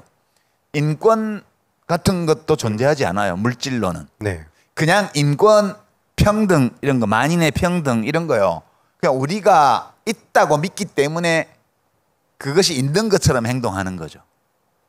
그러니까 이제 굉장히 인간의 어떤 인간 호모사피엔스라는 이 종의 허구를 믿는 능력이라는 이 특성을 잘 기술한 문장이에요. 물론 김상훈 선생님이 발명한 문장은 아니고요. 예, 많은 책들에 보면 이 취지로 써진 문장들이 있죠. 네. 예, 도킨스의 책에도 물론 있고요. 그러니까 이 허망함과 관련해서 보면 나의 삶에 의미를 부여하는 어떤 것에 대한 우리의 믿음이 있는 거예요. 그 중에는 과학적 사실과 이 조화를 이루는 것도 있고 과학적 사실은 아니지만 과학적 사실과 양립할 수 있는 것도 있고 어떤 것은 과학적 사실을 배척해야만 성립하는 것도 있습니다. 네. 시간을 두고 보면 과학과 대립하고 과학적 사실을 배척해야만 존속할 수 있는 허구는 깨져요. 최소한 그것과 양립할 수 있는 거라야 더 오래 유지되거든요. 그러니까 결국은 그거 다 인문학자가 만든 거예요. 과학자들은 대답을 하는데 시간이 걸린다 그러잖아. 사람들은 급해. 누군가는 대답을 해줘야 돼. 그때 짠 하고 나타나서 이건 이런 거예요 라고 말하는 게 인문학자고 그게 인문학의 장점이고 인문학의 존재 이유예요. 저는 그렇게 생각하고요. 과학자만 믿고는 못 살아. 우리에게는 과학적 사실뿐만 아니라 우리가 믿을 수 있는 허구가 필요해요. 때로 깨져나가더라도. 뭐 어쩔 수 없죠. 네. 네. 박수 한번 부탁드립니다. 이 책 재밌습니다. 네. 아유 감사합니다. 홍보를 깨알 홍보를 아유 해주셨습니다. 우리 동업자끼리 상부상조해야죠. 근데 유시민 작가님은 책에서 그 원하시는 내용을 되게 빨리 찾으시네요. 그러게요. 이 두꺼운 책에서. 아니 그 인상적인 대목이었다니까요. 예, 네. 우리 김상수 선생님 위트가 늦었어. 뭐 이렇게. 그러면 저희가 계속 사실 인생 상담 질문이 엄청 많이 들어왔어요. 두 분한테 막 이렇게 5만 가지 질문이 왔는데 왜 남한테 그런 걸 못나 몰라. 자기 결정권이라고 말씀하셨는데 그럼요. 그죠? 네. 알아서 할 일이지. 바로바로 대답해 주시니까. 네. 그리고 작가님 방송에 많이 부르는 이유도 무슨 말을 하든 다 대답해 주잖아요. 얼마나 큰 그건데요. 인생 상담 질문 계속 부탁드립니다. 이것도 이제 이공계인 제가 공감하는 질문이라 저한테 주신 것 같은데 네. 이공계생이 질문을 주셨어요. 이과 계열 전공에서 혼란을 겪고 있는 대학생입니다. 혹시 여기 오셨는지 모르겠지만 전공을 잘못 선택한 것 같아요.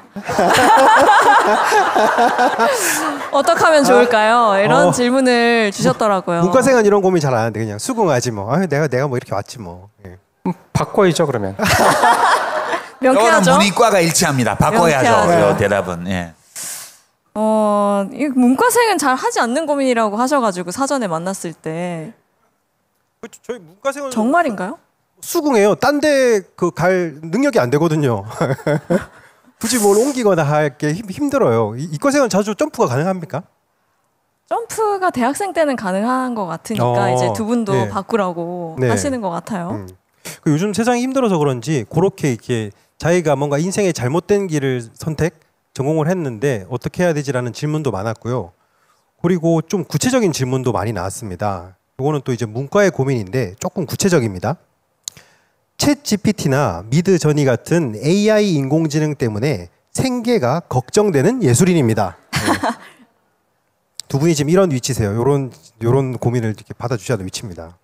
지금 인간의 이기심으로는 소수의 권력자가 인공지능 기술을 독점할 것 같은데 저 같은 평범한 시민은 무엇을 하고 어떻게 살아야 할지 두 작가님의 답을 듣고 싶습니다.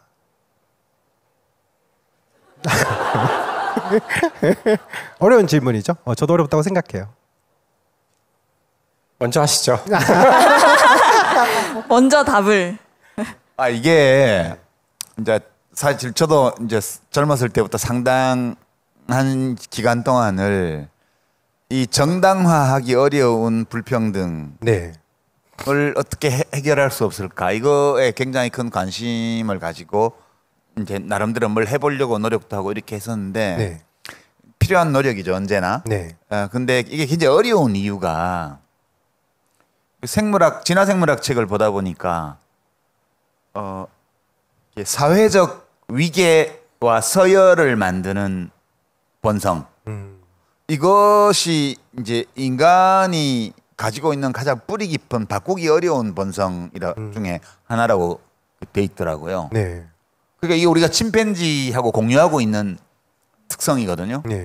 위계를 만드는 거예요. 그러니까 우리가 플랫폼 이런 거 처음에 인터넷 나왔을 때 와 이게 이 자본주의적 착취 대공장 시스템 이 자본주의적인 고용 피고용 관계 뭐 이런 것에서 우리를 좀 해방시켜 주지 않을까 이렇게 기대했지만 지금은 플랫폼을 장악한 자가 대자본의 소유자가 됐습니다.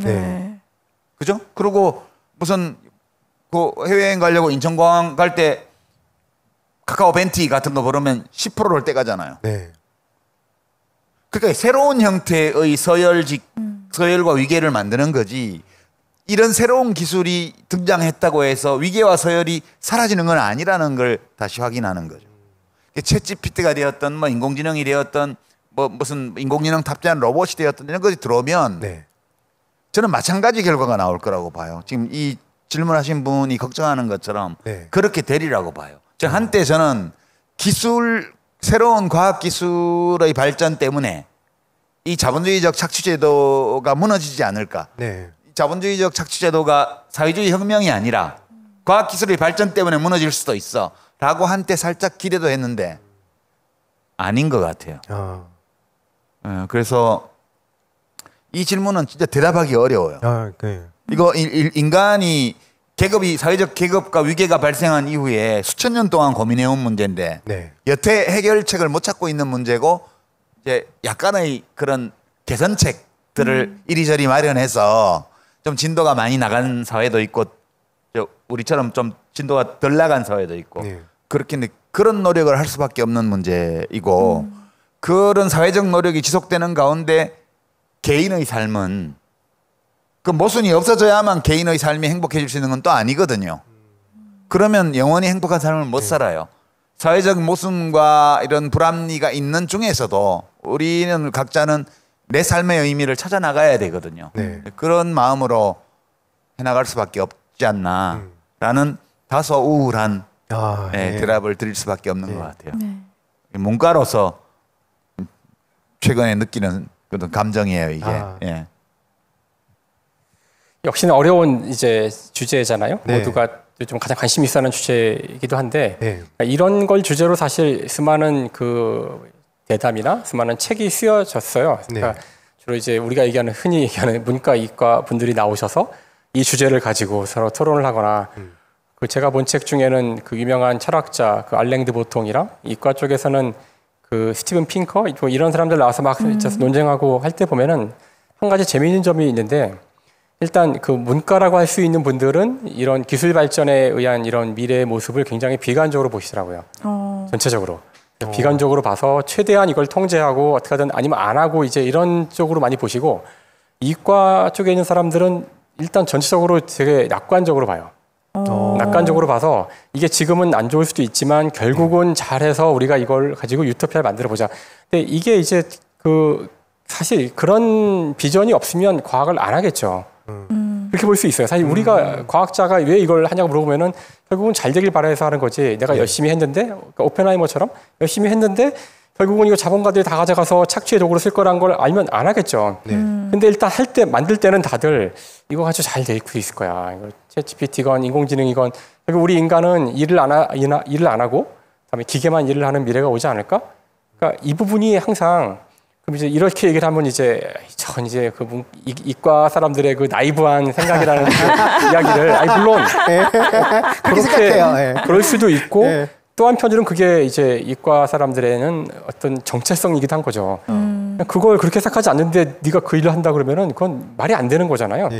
그래서 낙관적일 수도 있는데 그래서 저도 사실 그 낙관적인 쪽에 속하는데 사실 놀랍게도 그러니까 이게 무슨 뜻이냐면은 낙관적이라기보다는 낙관적인 곳으로 가기 위해서는 어떻게 해야 한다 이제 이런 식으로 얘기를 하게 돼요.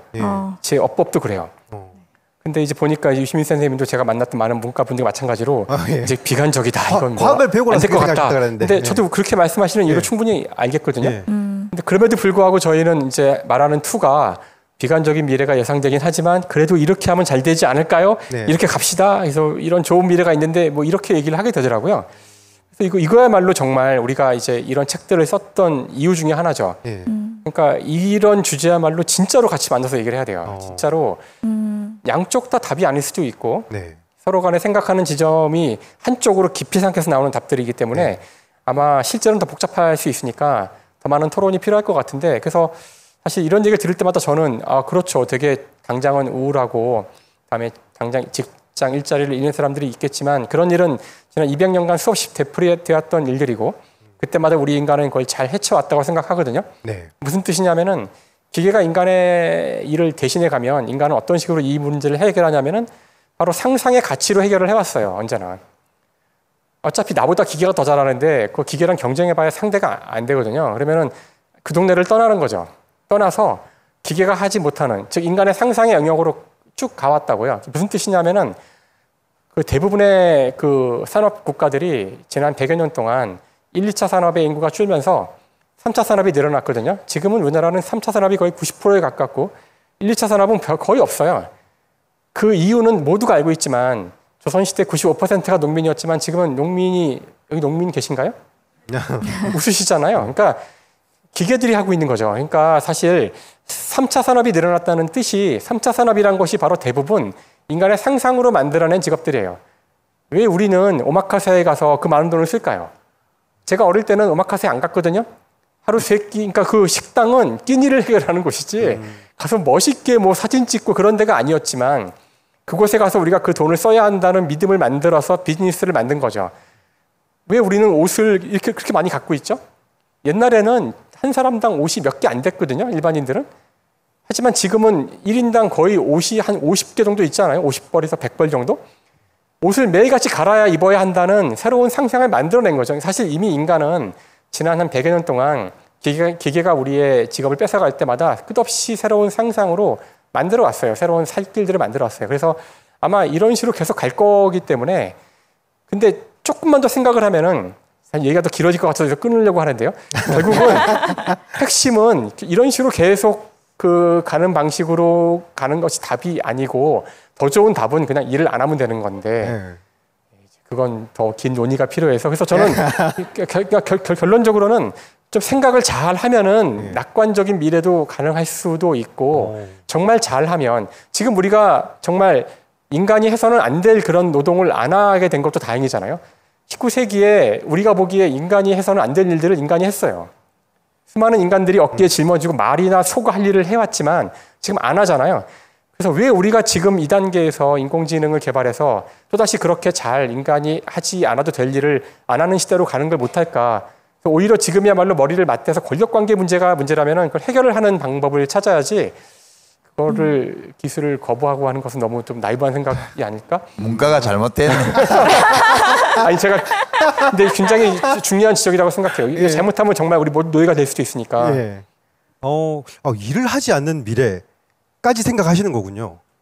네, 그 이과의 나이브함을 받아들이는 것도 나쁠 게 없을 것 같아요.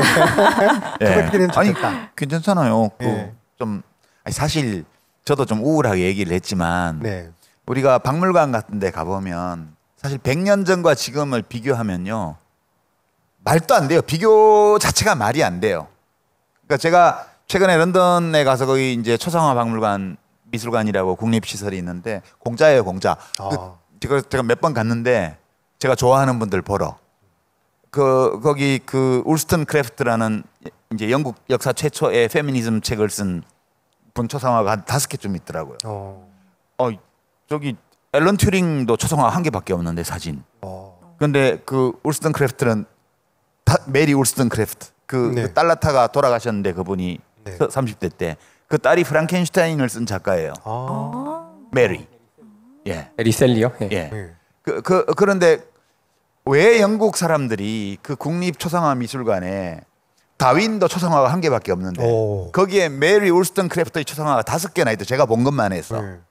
그 서프러제트, 그러니까 19세기 말부터 20세기 초에 걸쳐서 여성 참정권을 획득하기 위해 싸웠던 그 사람들의 역사를 어마어마하게 중요하게 거기 초상화 박물관에 프레젠테이션 해놓은 거예요.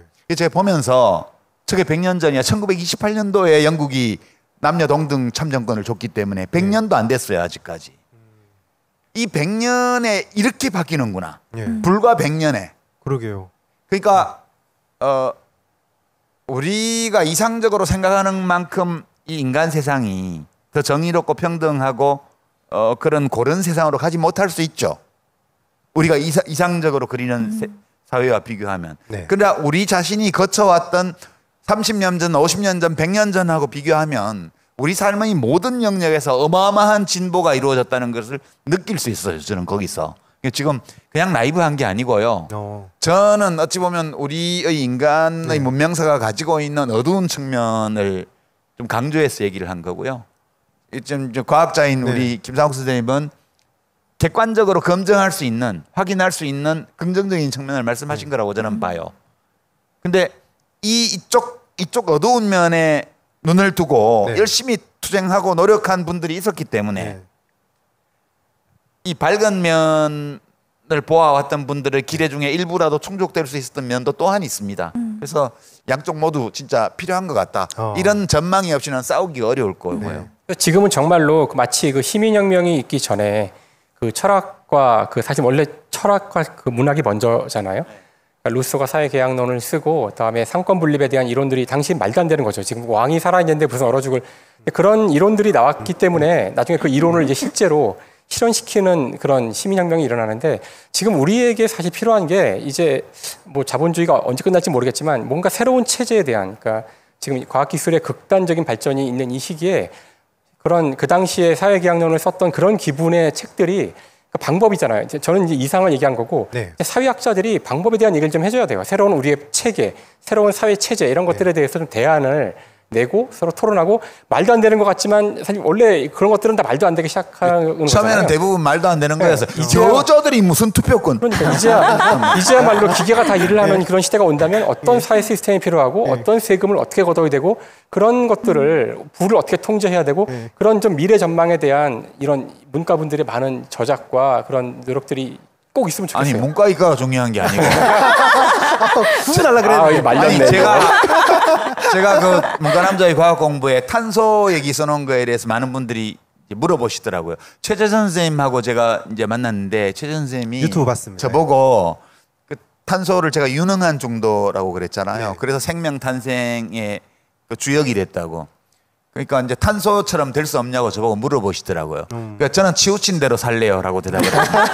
왜냐하면 수소나 얘네들처럼 막 아무하고나 들러붙는 이런 애들이 없었으면 탄소만으로는 또 생명이 안 돼요.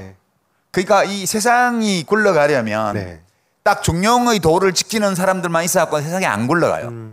진짜 세상의 귀한 변화는 그 당대에 극단적이라고 비난을 받았던 한쪽으로 치우친 사람들이 이루어낸 거예요.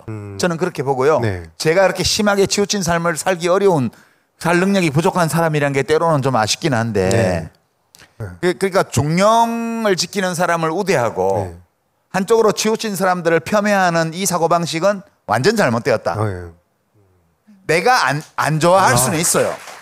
그러나 우리 인간 세상이 인간이 우리가 지금 보편적으로 받아들이는 새로운 허구를 만들어내고 인권 이런 거요. 네. 평등 이런 거요. 이런 모든 사회적 변화는 한쪽으로 치우친 사람들, 네. 당대에는 말도 안 되는 과격한 소리라고 욕먹은 분들의 희생 덕분에 세상이 이만큼 온 거거든요. 저는 그게 문과의 가장 큰 기여였다고 생각하고요. 네. 그리고 그런 것들이 실현될 수 있도록 뒷받침을 계속 해온 것이 네. 과학기술의 발전이었다. 저는 그렇게 네. 생각합니다. 네. 그리고 작가님은 본인은 그런 사람 아니라고 하셨는데 젊은 날부터 보면은 누구보다 뭐 좋은 쪽으로 많이 치우치셨는데 여러 가지 사건 사고와 이렇게 많았죠. 이렇게 예. 국회에서도 막 이렇게 그렇죠. 예. 그런 분이 세상을 바꿨다. 근데 사람들은 대체로 뭐 그런 스타일을 안 좋아해요. 예. 아니 막 필요하고 훌륭하긴 하지만 친구하긴 싫어. 뭐 이런 거죠. 네. 저희가 거의 이제 벌써 시간이 다 그러게 돼서 시간이 다 돼가네요. 예. 제가 너무 말이 많았나 봐요. 좋았어. 그래서 불렀어요. 다 이렇게 얼마나 재밌는데요 지금. 1시간 더 하고 싶다. 마지막으로 독자 질문 그럼 하나만 더 하고 그럴까요? 사실 마지막 질문은 두 분의 그런 지적 자극을 좋아하는 분이 주셨던 것 같아요. 질문을. 많은 사람들을 만나는 직업이시니까 혹시 그런 많은 사람들을 만나면서 지적 능력이 살짝 좀 떨어지는 것 같다. 제가 정확한 워딩을 말씀드릴게요. 지적 그럴까요? 능력이 금붕어 수준인 금붕어 사람들과 수준인 함께하는 사람들과 함께하는 게 힘들지 않으셨나요? 라는 네? 다소 가혹한 질문을. 그런 사람들을 피할 수 없다면 어떻게 대하는 게 저 자신을 보호하는 방법일까요? 기자님 좀 순화하셨구나 지금. 네. 금붕어를 좀 피해 보려고 그랬는데. 또 나부터 하라고 그러려고. 모두가 작가님을 물리학자가 보고 먼저 계셨어요. 하세요. 힘든 분 많이 만나실 거 아니에요. 우리 김상욱 선생님은 그런 사람 만나는 일이 별로 없을 거예요. 그죠? 네, 그런 것 같아요. 지금 질문이 약간 좀 엉뚱한데 저한테는. 그러니까 저는 일단 사람을 많이 만나지 않거든요. 전제가 틀렸네요. 네, 그러니까 원래 많이 만나는 스타일도 아니고 그러니까 이런 강연을 한다고 해서 사람을 만나는 게 아니에요. 강연은 일방적으로 저 혼자 떠드는 거죠. 사실 저는 강연하는 동안 저 혼자 대화한다고 생각하지 여기 앉아 계신 분들은 제 이야기를 듣는 거지만 저는 그렇지 않거든요. 그래서 의외로 많은 분들을 만나진 않아요. 금붕어를 본 적은 없죠. 뿐만 아니라 우리 김상훈 선생님이 만나는 분들 중에는 지적으로 그렇게 이런 분이 별로 없을 거야. 예, 업계가 그런 업계이기 때문에. 과학계이기 때문에. 근데 저도 지금은 사람을 거의 안 만나고 사는데 한때 과거에 엄청 많은 사람을 어마어마했죠. 작가님 할 말 많으실 거예요. 네. 그때로 회고하면서 답을 들으면 어마어마할 거예요. 예. 근데 이제 그때로 회고할 것도 없이 요새 뉴스 시간에 맨날 보잖아. 예. 누구라고 말하지는 않겠어. 그렇지만 매일 봐요. 예. 근데 제가 이제 그런 사람들을 대하면서도 저희 인생을 온전하게 살아가기 위해서는 그런 사람이 왜 그러는지를 이해해 보려고 노력하는 거죠. 이해 못할 사람은 없어요.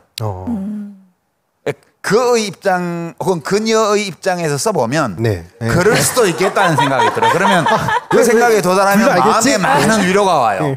네. 그게 그렇지 않나요? 그 대답하시기 되게 곤란하시지 않나요 지금? 그렇게 생각하면 저는 이해할 수 있어요. 이해하고 나면 마음이 편해져요. 혹시 이해하는 과정 같은 게 있나요? 왜 그랬을까? 왜 그런 말을? 여러 가지 우리가 이제 커뮤니케이션 이론이라든가 이런 것들을 들여다보면 이제 해명이 되는 게 많아요. 예컨대 사람의 사고 방식은 주로 어떤 정보를 습득하느냐에 많이 좌우되죠. 우리 뇌가 기본적으로 그런 패턴으로 정보를 처리하는데 동일한 패턴의 정보가 계속 들어오면 거기 익숙해지는 거죠. 그럼 예컨대 조중동 신문조차 안 보고 계속 극우 유튜브만 어떤 사람이 본다. 그러면 이제 홍범도 장군 흉상을 철거하는 쪽으로 가게. 그렇군요. 다 이해가 돼요. 그러니까 이해가 되네요. 그럼요. 왜 저러는구나. 그러니까 알고 나면 다음에 다시 세우면 되지 뭐. 이렇게. 어렵지 않아요. 김상욱 박사님이 계속 이렇게 곤란해지실 것 같은데. 뭐 곤란할 것도 없는데 왜 그러세요? 곤란할 거 없죠. 하긴 뭐 그거는 또 모두 만인이 동의하는. 그럼요. 대학 교수는 굉장히 신분 보장이 잘 된 직업이에요. 저는 보장할 수 있는 신분 자체가 없는 사람이에요. 그러니까 우리는 둘 다 부담 없는 관계죠, 그죠? 저도 봐도 이해가 안 되니까.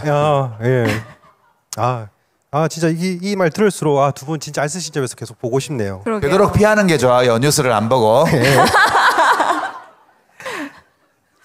자 그럼 오늘이 합동 북콘서트인 만큼 요 질문을 마지막으로 하겠습니다. 뭐 항상 많이 추천하시겠지만 역시나 이 질문이 빠지지 않았는데요. 유시민 작가님, 김상욱 박사님 책을 읽고 과학에 빠진 분들의 도의적인 책임상 과학책을 한 권씩만 추천해 주신다면 어떤 책을 추천해 주시겠습니까? 원래 저한테 이제 그런 질문을 하시면 옛날에는 이제 원더풀 사이언스를 추천해 드렸는데요. 네. 이제 하도 많이 추천을 했으니까 그러니까 이제 좀 다른 많이 받은 질문이시고 네, 다른 책을 추천해 드리고 싶은데 네. 이제는 이제 우리나라 작가들도 굉장히 좋은 책을 많이 쓰거든요. 그래서 그 민태기 박사님이 쓰신 판타레이라는 책이 있어요. 아마 모르시는 분도 있을 것 같은데요. 유체역학의 역사를 다룬다고 되어 있지만 막상 그 책을 열어보시면 물리학의 그 역사를 그 굉장히 거시적인 차원으로 저는 그렇게까지 책을 쓸 수 있는지를 몰랐는데 그 당대의 문화와 그 당시에 나오는 과학자들의 5만 가지 네트워크들, 보통은 한두 사람의 천재들만 따라가면서 이야기가 진행되게 마련인데 그 책에서는 워낙 이분이 잡학 박사라 그런지 정말 여러분이 그 교과서, 특히 이공계 분들은 교과서에서 봤던 정말 수많은 사람들이 여기 다 나오거든요. 왜냐하면 어차피 그 시대에 살았던 사람들끼리는 다 연결이 되어 있기 때문에 우리가 볼 때 이 사람이랑 이렇게 연결이 됐어? 이렇게 그런 것들을 다 가지고 있는 당시의 인물 중심의 어떤 역사책이에요. 물론 유체 이야기를 많이 하고 있기는 하지만 그래서 심지어는 아마 고등학교 때 배웠던 여러분 드모르강의 법칙 이런 거 기억나세요? 드모르강의 법칙, 뭐 케일리 해밀턴 정리 이런 게 수학 2 이런 데 나오거든요. 수학 2에 문제가 있으면 그 문제 밑에 주로 이렇게 나오는 그런 이름들도 있어요. 근데 그런 사람들이 다 등장을 해서 그 아마 고등학교 때 공부하신 분들도 그때 들었던 책에 한 번이나 두 번 나왔던 수학책에 그런 이름들이 몽땅 다 나와요. 총출연해요, 정말. 그래서 인물 중심으로 되어 있는 과학사 책이에요. 근데 아주 즐겁게 그 책, 특히 그 책을 보신 분들 중에 문과 출신들이 굉장히 좋아하시더라고요. 참 저는 몰랐는데 이렇게 쓰면은 그분은 이제 기술 계통에 계신 분이거든요. 과학자라기보다는 기술 쪽에서 회사에 계신 분인데 이렇게 책을 쓰면은 또 사람들이 굉장히 좋아한다는 걸 알게 된 책이라서 국내 저자가 쓴 책이니까 판타레이라는 책을 보시면 좋을 것 같습니다. 감사합니다. 네, 저는 안 하는 게 좋을 것 같아요. 왜냐하면 이번에 이제 제가 지금까지 읽은 과학책 중에 추천할 만한 책들은 사실 제가 읽은 수준에서는 책에 다 인용이 돼 있거든요. 예. 근데 이제 제가 그 책 쓰면서 참고한 책 중에 제일 인상적이었던 책 한 것만 꼽으라면 네. 이게 과학 커뮤니케이터들이 쓴 책 중에서 가끔씩 김상훈 선생님도 지금 그런 얘기를 하셨는데 역사가 함께 나오는 책들이 있어요. 역사가. 그러니까 네. 과학자들의 이야기, 어떤 과학 이론이 나오게 된 경위, 그 백그라운드에 관한 어떤 정보 이런 것들이 함께 나와 있어서 어떤 과학 이론의 발생사를 알게 해주는 책들이 있어요. 저는 이제 문과니까 그런 책이 되게 좋더라고요. 이번 책에 인용한 이제 과학책 중에 E는 MC 제곱이라는 제목을 가진 책이 있어요. 네.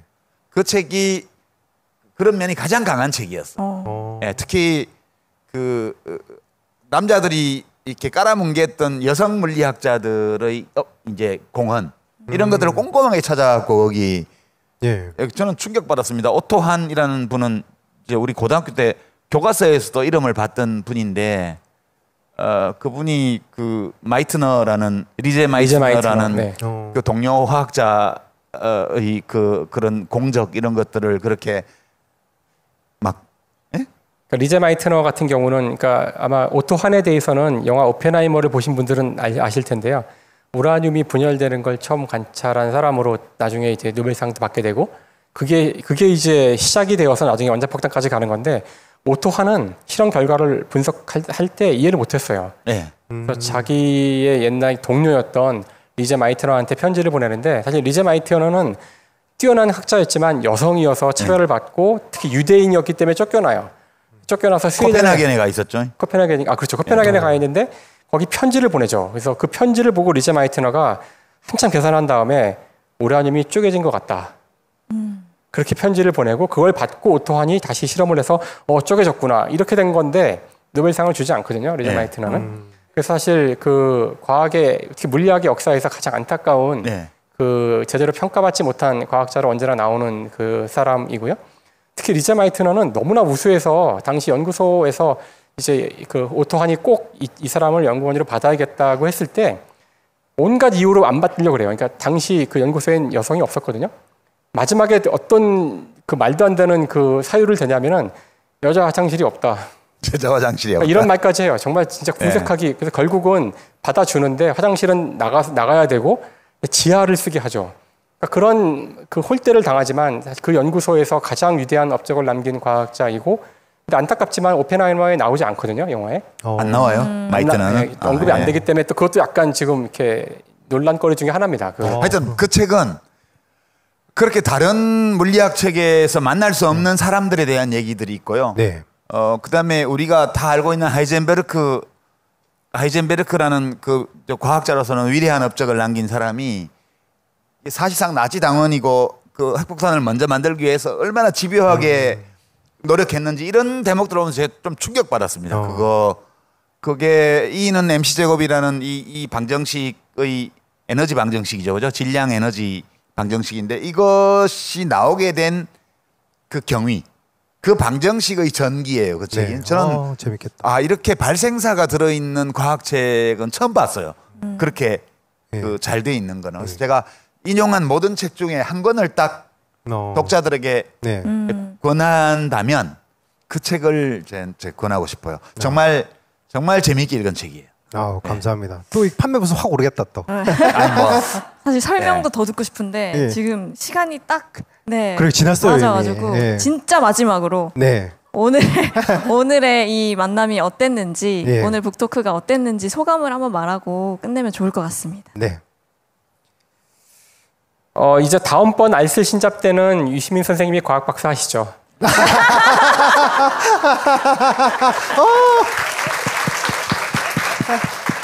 그러니까 사실 저는 유시민 쌤 만나면 언제나 너무 즐거워서 그때 촬영 때도 그랬고 그 이후로도 이제 이런 자리가 있을 때마다 만나고 돌아가면 너무나 행복해서 한동안 되게 좋은 기운이 오래 이렇게 유지가 돼요. 그래서 오늘도 오면서 오늘도 되게 재밌겠구나 기대가 된다 하면서 왔는데 역시나 이렇게 되게 저를 업시키시는 그러니까 제가 잘 업이 안 되거든요. 이제 저를 업시키는 그 흔치 않은 분 중에 한 분이고 그래서 오늘도 즐거웠고 특히나 이 책은 제가 책에 대해서 이제 평을 이렇게 드렸잖아요. 그래서 정말 이제는 그 문과 쪽에도 우리 편이 생겨서 너무 행복하다 뭐 그런 취지의 말씀을 드리고 했는데 정말 꼭 필요한 책이 나온 것 같아요. 그러니까 그 많은 과학 커뮤니케이터들이 책을 알리기 노력을 했지만 사실 그쪽 우리가 알리고 싶어하는 그 사람들, 과학을 모르는 사람들 내기를 그쪽에 계신 분이 과학을 이렇게 알고 싶어서 와서 공부를 하고 다시 알리는 이거야말로 가장 이상적인 경우라고 할 수 있는데 그거를 특급 그 투수인 그 시민 쌤이 하셨다는 게 저는 너무나 좀 약간 초현실적인 느낌도 좀 들긴 했어요. 그 책 쓰신다 그랬을 때 그래서. 너무나 좋은 그 책이고 또 이 책을 가지고 모인 자리니까 또 너무나 좋은 자리고 또 즐거운 자리고 더할 나위 없이 좋은 시간이었던 것 같습니다. 감사합니다. 이 과학자한테 칭찬을 받으니까 좋긴 하네요. 마지막에 디스가 없네요.